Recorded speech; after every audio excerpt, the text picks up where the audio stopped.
दोस्तों, एक बार गरुड़ जी भगवान श्री कृष्ण के पास आते हैं और कहते हैं, हे प्रभु, आपने मुझे मनुष्य की जन्म से लेकर मृत्यु तक की सभी अवस्थाओं के बारे में बताया है। मनुष्य की मृत्यु के उपरांत किए जाने वाले सभी क्रियाओं के विषय में भी बताया है। किंतु हे प्रभु, मेरे मन में एक शंका उत्पन्न हो रही है जिसका निवारण केवल आप ही कर सकते हैं। भगवान श्री कृष्ण कहते हैं, हे गरुड़, तुम्हारे मन में जो भी शंका हो निसंकोच होकर पूछ लो। तुम्हारी हर शंका का समाधान करना मेरा कर्तव्य है। पक्षीराज गरुड़ कहते हैं, हे प्रभु, अब मेरे मन में यह जानने की जिज्ञासा हो रही है कि मनुष्य को कौन से कार्य निर्वस्त्र होकर नहीं करने चाहिए। निर्वस्त्र होकर इन कार्यों को करने से मनुष्य को कौन सा पाप लगता है तथा इनके पीछे क्या कारण है।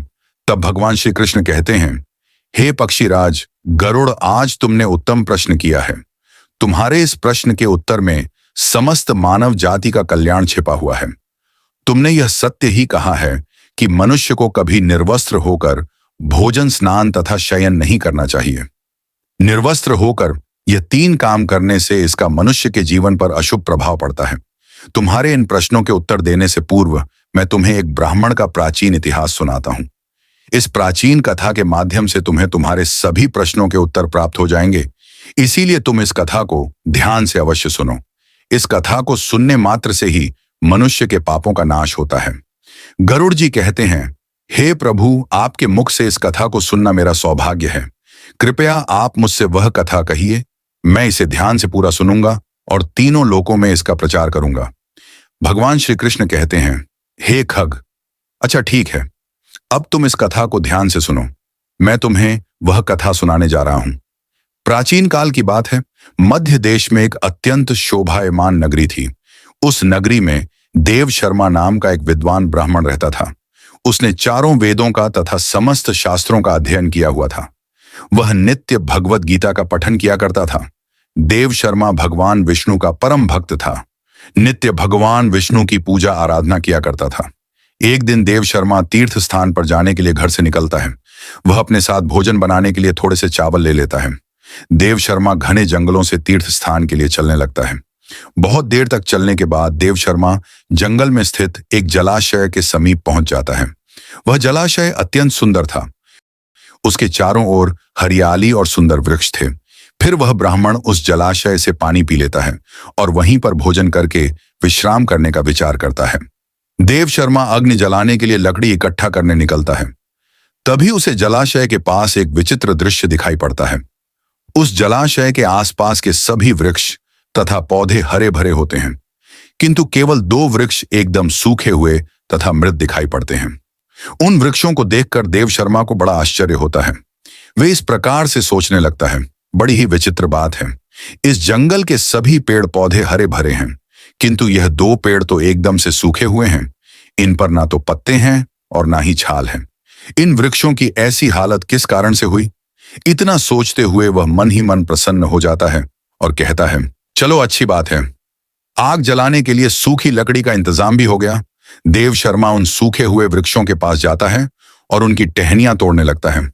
तो अचानक उन वृक्षों से एक आवाज आती है, रुक जाओ ब्राह्मण, रुक जाओ, यह क्या अनिष्ट कार्य कर रहे हो? उस आवाज को सुनकर देव शर्मा चौंक जाता है और इधर उधर देखने लगता है और कहता है, कौन है? कौन आवाज दे रहा है? यहां पर तो मुझे कोई नहीं दिखाई पड़ रहा है। तुम जो कोई भी हो, सामने आकर बात करो। फिर से एक बार आवाज आती है, हे ब्राह्मण देवता, हम तुम्हारे सामने ही हैं, आप ही हमें देख नहीं पा रहे हैं। देव शर्मा कहता है, हे भाई, तुम कौन हो और मेरे सामने कहां पर खड़े हो? मुझे तो कुछ भी दिखाई नहीं पड़ रहा है। फिर से वह आवाज आती है, हे ब्राह्मण देवता, आप जिस वृक्ष की टहनी तोड़ रहे हैं, मैं वही वृक्ष बात कर रहा हूं, किंतु आप मुझे पहचान नहीं पा रहे हो। देव शर्मा ब्राह्मण घबरा जाता है और इधर उधर देखने लगता है तो उसकी दृष्टि उन दो पेड़ों पर पड़ती है। वह देखता है कि वे पेड़ मनुष्य की वाणी में बात कर रहे हैं। इस विचित्र घटना को देखकर देव शर्मा को बड़ा आश्चर्य हो जाता है। वह कहने लगता है, बड़ी ही विचित्र बात है, ये मृत पेड़ तो मनुष्यों की वाणी में बात कर रहे हैं। यह प्रभु की कैसी विचित्र लीला है।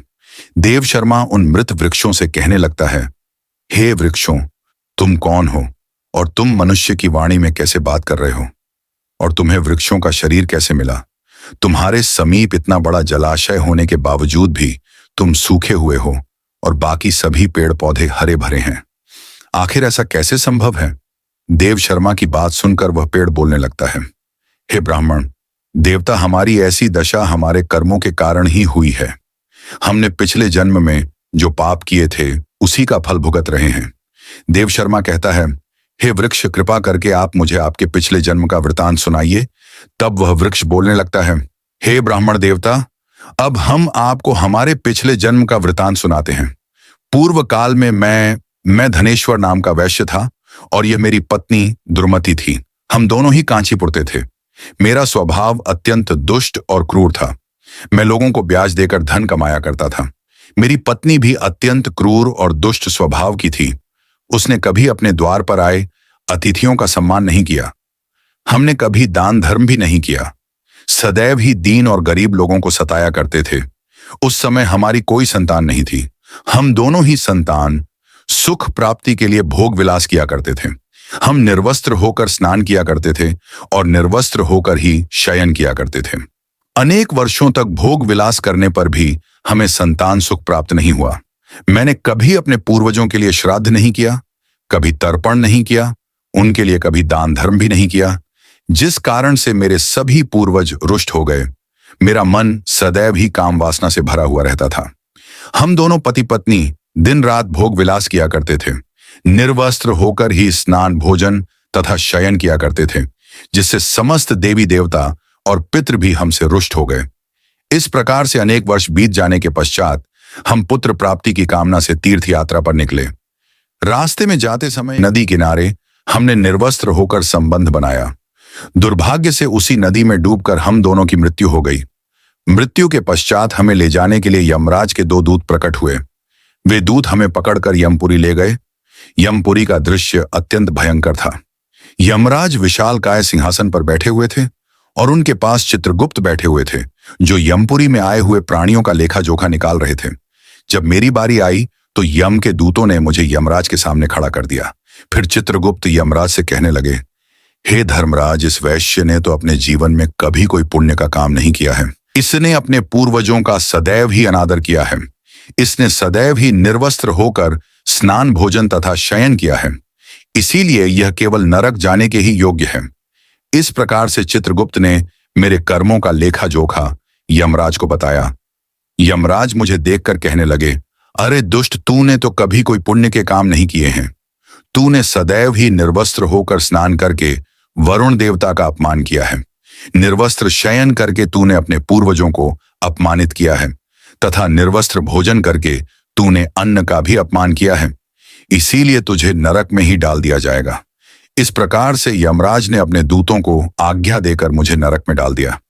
मेरे पश्चात मेरी पत्नी को यमराज के सामने लाकर खड़ा किया गया।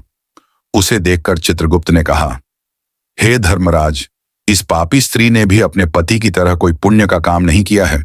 इसने भी निर्वस्त्र होकर ही स्नान, भोजन तथा शयन किया है।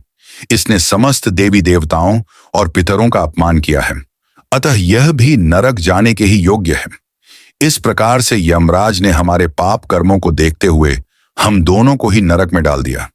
नरक में सजा भुगतने के पश्चात हमें वृक्ष का शरीर प्राप्त हुआ। जैसे जैसे हम बड़े हुए, हमारे सारे पत्ते भी गिर गए और हमारी छाल भी नष्ट हो गई। निर्वस्त्र कार्य करने के कारण इस जन्म में वृक्ष के रूप में हमारा वृक्ष रूपी शरीर भी नग्न हो गया और हम कष्ट भुगत रहे हैं। हे विप्र, वह कृपा करके हमें इस कष्ट से मुक्ति दिलाने के लिए कोई उपाय कीजिए। इस प्रकार से उन दोनों की बात सुनकर देव शर्मा को उन पर बड़ी दया आ गई। देव शर्मा उसी स्थान पर बैठकर भगवान विष्णु की प्रार्थना करने लगा और वृक्ष बने उस वैश्य और उसकी पत्नी की मुक्ति की कामना करने लगा। देव शर्मा कहने लगा, हे प्रभु, मैं अपने भगवत गीता के पाठ का पुण्य इन वैश्य पति पत्नी को प्रदान करता हूं। कृपा करके आप इन दोनों को मुक्ति प्रदान कीजिए। इतना कहते ही वे दोनों वृक्ष धड़ाम से टूटकर जमीन पर गिर पड़े और उसके अंदर से अत्यंत सुंदर वस्त्र परिधान किया हुआ वैश्य और उसकी पत्नी प्रकट हुए। फिर उस स्थान पर भगवान विष्णु के 2 पार्षद प्रकट हुए और उन दोनों को दिव्य विमान में बिठाकर दिव्य लोक को चले गए। इस प्रकार से भगवत गीता के पठन का पुण्य प्राप्त करके वह वैश्य और उसकी पत्नी दोनों को ही मोक्ष की प्राप्ति हुई। भगवान श्री कृष्ण कहते हैं, हे पक्षीराज, मनुष्य को कभी भी निर्वस्त्र होकर भोजन, शयन और स्नान नहीं करना चाहिए। निर्वस्त्र स्नान करने से जल के देवता वरुण का अपमान होता है। निर्वस्त्र भोजन करने से अन्न की देवी मां अन्नपूर्णा का अपमान होता है। और निर्वस्त्र शयन करने से समस्त पितृगण रुष्ट हो जाते हैं। इसीलिए मनुष्य को निर्वस्त्र होकर यह 3 काम नहीं करने चाहिए। तो दोस्तों, इस प्रकार से भगवान श्री कृष्ण ने गरुड़ जी को महत्वपूर्ण ज्ञान दिया है। आपको यह कथा कैसी लगी? कमेंट करके अवश्य बताएं। जानकारी अच्छी लगी तो वीडियो को लाइक जरूर करें और कमेंट में जय श्री कृष्ण अवश्य लिखें। साथ ही चैनल को सब्सक्राइब करें